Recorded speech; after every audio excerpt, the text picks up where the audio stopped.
15 तारीख से गुप्त नवरात्रे प्रारंभ हो जाएंगे। जब नवरात्रे प्रारंभ हो, गुप्त नवरात्रे प्रारंभ हो, गुप्त नवरात्रे का मतलब होता है कि गोपनीय रूप से शिव की और शक्ति की आराधना करो। गोपनीय रूप से शिव और शक्ति की आराधना करो।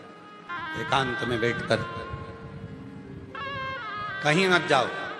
तुम्हारा मन करे गुप्त नवरात्रे में 24 घंटे में से अगर 5 मिनट निकाल लो और 5 मिनट बैठकर कुछ मत करो। अपने हाथ में भी अगर एक गुप्त रुपया, कोई सिक्का, 1, 2, 5, 10 जो भी सिक्का तुम्हारे पास में हो, चांदी का हो या 1 रुपया का हो या सोने का हो या हीरे का हो, जो भी हो तुम्हारी मर्जी, या अपना ये रुपया जो आप लोग आरती में चढ़ाती हो, कोई सा भी 1 रुपया अपने हाथ में रखकर बेलपत्र के साथ अगर प्रतिदिन शिव के मंत्र का जाप करती हो और माँ आदिशक्ति के नाम का एक दीपक शिव के मंदिर में अगर लगा देती हो या देवी के मंदिर में शिव के नाम का दीपक लगा देती हो और वो रुपया, वो बेलपत्र 9 दिन तक अपने हाथ में रोज रखना है। 5 मिनट रखो, 2 मिनट रखो और उस रुपए और बेलपत्र को अपने पास रखो।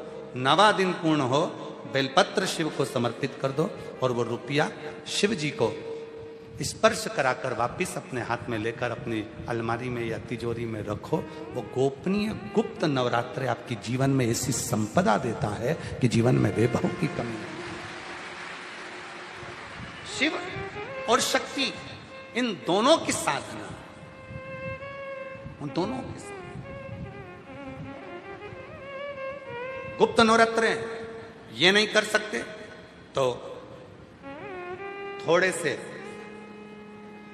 अनार का रस या अनार के दाने, थोड़े से 2-4 दाने प्रतिदिन अनार के दाने 2-4 अपनी माता रानी के, शिव के स्मरण में, अपना घर का जो मंदिर हो जिसमें भगवान बैठे हों, तुम्हारे घर के मंदिर में जो भी भगवान बैठे हैं, अगर 9 दिन तक लगातार अनार के 2-4 दाने का भी आप रोज माता रानी को अगर भोग लगाती हो और उस अनार के दाने का या शिव को भोग लगाते हो, उस अनार के दाने का घर के जितने सदस्य हैं, 1-1 दाना अनार का सब खा लें।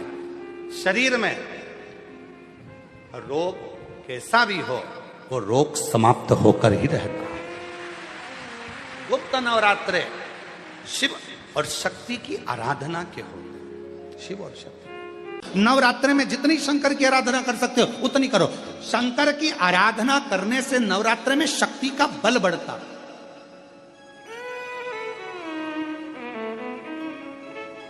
शक्ति का बल क्यों गुरुजी, नवरात्र में शंकर जी की आराधना क्यों करना चाहिए? हमने कहा अगर माता रानी से जो मांगना है तुम्हें, अगर तुमने नवरात्रे में शिव जी की आराधना करिए, शंकर की कथा सुनिए, शंकर की आराधना करिए, शिव स्तुति करिए, शंकर को 1 लोटा जल चढ़ाया, मां आदिशक्ति तुम्हारे पर कृपा करेगी। क्यों? क्योंकि जिस स्थान पर शिवलिंग रखा होता है और जो हस्त कमल है वो मां पार्वती, जगत जननी दुर्गा भवानी है। जब हम जल चढ़ाते हैं, मां आदिशक्ति अम्बा जगदम्बा 64 योगिनियों पर वो जल चढ़ जाता है और जगत जननी नवरात्र में प्रसन्न हो जाती है। वो जल की इतनी महत्वता है। आदिशक्ति को प्रसन्न करना है, नवरात्र में शिव जी को जल चढ़ा।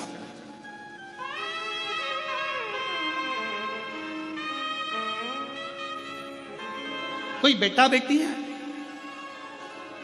कोई एग्जाम दे रहे हैं, कंपटीशन एग्जाम में बैठ रहे हैं, सर्विस के लिए जा रहे हैं, नौकरी के लिए जा रहे हैं, नौकरी नहीं लग रही है, हम कहेंगे लाल पुष्प की पत्तियों को प्रत्येक किसी भी नवरात्रि के अंतर्गत 9 दिन का तुम नियम बना लो। जैसे कई माताओं का नियम रहता है, मेरा व्रत है, मैं दूध पर 1 गिलास दूध पर व्रत करूंगी, मैं नंगे पैर चलूंगी, मैं ये व्रत करूंगी, मैं वो व्रत करूंगी। मैं बेटा बेटियों से कहूंगा, नवयुवक बच्चों से कहूंगा, अगर आप कंपटीशन एग्जाम में बैठ रहे हो, अपनी पूरी मेहनत करो, पूरा परिश्रम करो, रात दिन एक करो और लगे रहो।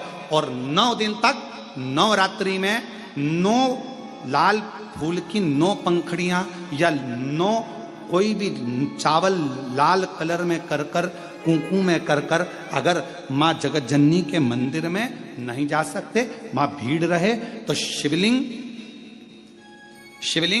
की जो जलाधारी है, जहां पानी गोल घूमता है, इस जलाधारी पर कहीं पर भी नवरात्रे में 9 दिन तक या तो लाल फूल की पंखड़ी 9 या 9 चावल के दाने लाल कलर कर कुंकू में, लाल चंदन में उस स्थान पर चढ़ाना प्रारंभ करो। 9 दिन के बाद तुम्हें 15 दिन और निकलेंगे, उसके बाद तुम्हें खुद लगेगा कि तुम्हारी जॉब, तुम्हारी नौकरी तुम्हारा बाबा ने लगाया है। शक्ति का बल, परिश्रम जरूर करना, मेहनत जरूर करना, रात दिन पढ़ाई एक साथ करना और अपने परिश्रम को नहीं छोड़ना। मेहनत जरूर करो पर साथ में ये प्रयोग भी करो। नवरात्रि का देखो शिव और शक्ति का बल तुम्हें प्रसन्नता देता है कि नहीं देता? शिव शक्ति का बल हमें प्रसन्नता देता है कि नहीं देता?